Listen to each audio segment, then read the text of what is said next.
Coach, what happened in the third quarter? Yeah, I think it started way before the third. We lost our rhythm in the sense of just playing the game and not worrying about the other elements. Just our rhythm there in the first 2.5. We were playing at a high level on both ends, offensively and defensively, and then we just got a little distracted with the whistle, and we just got to be better with that.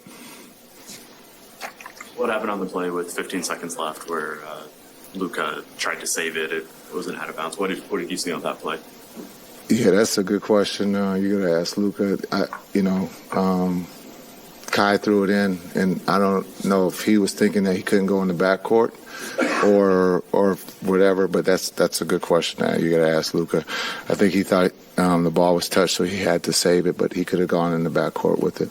Do you see any commonalities with the struggles throughout the season on these, late quarter plays? Yeah, it's. I'm glad it's happening during the season and not during the playoffs. It's just, when you have those two guys out there, it's about the details, and we got to do a better job with the details. The bounce pass, Kai thought that's which way he was going, and it's just, they're new and understanding what a bounce pass does to or for Luka, and so they just got to work that out. In terms of these clutch situations, do those guys need to figure out a 1A, 1B situation? How do you kind of figure out how those guys work together in those situations? Yeah, I don't know if it's just a chemistry thing. They got to get it under their belt. They got to go through the ups and downs of understanding each other and the movements. And it takes time. It just doesn't happen, even though they're two of the best players in the world. It just doesn't happen overnight. So for the dress rehearsal, for this to go on now, as I just talked about, it's better that it happens now than in the playoffs. And just understanding each possession as we get in these close games will make us that much better as a team. You mentioned getting distracted by the whistle. As that's unfolding and, basically over a whole second quarter leading into the third quarter, how can you handle that in the game and not let it just kind of keep unraveling?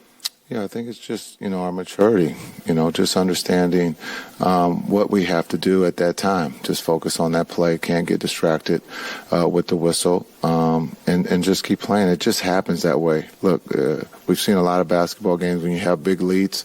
We know which way the whistle's going to go. You just got to play through it. It seemed that Anthony Davis kind of had like a pretty big performance, taking advantage of the size advantage against Dwight Powell. Christian Wood seemed to kind of fare pretty decently at times against him. What did you kind of see between the two centers throughout the game defensively against him? Yeah, I thought C. Wood did a good job when he was matched up with him. I also thought DP did a really good job understanding AD is one of the best players in the world. And when you can keep him on the perimeter, you might have a chance. But he shot the mid-range well. And then he also attacked. And we tried to, give as much help as we could with both of those guys. But I thought they did a really good job of trying to keep him out of the paint. But that's not easy to do when you're talking about AD. He's one of the best in the world. And runs when the Lakers were making big runs, like at the end of the second quarter. What's your mentality or your thought process in not calling a timeout when the Lakers are making runs? Yeah, I'm not the savior here. I'm not playing. I'm watching, just like you guys. And as a team, we got to mature. And, we got a lot of new bodies coming back, and we have to grow up if we want to win a championship. There's no young team that's ever won a championship, mentally or physically. And so just to see how we could respond, again, 2.5 quarters, we're playing at a high level on both ends, offensively and defensively. But what the Lakers just showed us is that it's not a race. It's not the rabbit who wins. It's the turtle. And they work the game. And that's where we have to get to. We have to get better at working the game, and we will.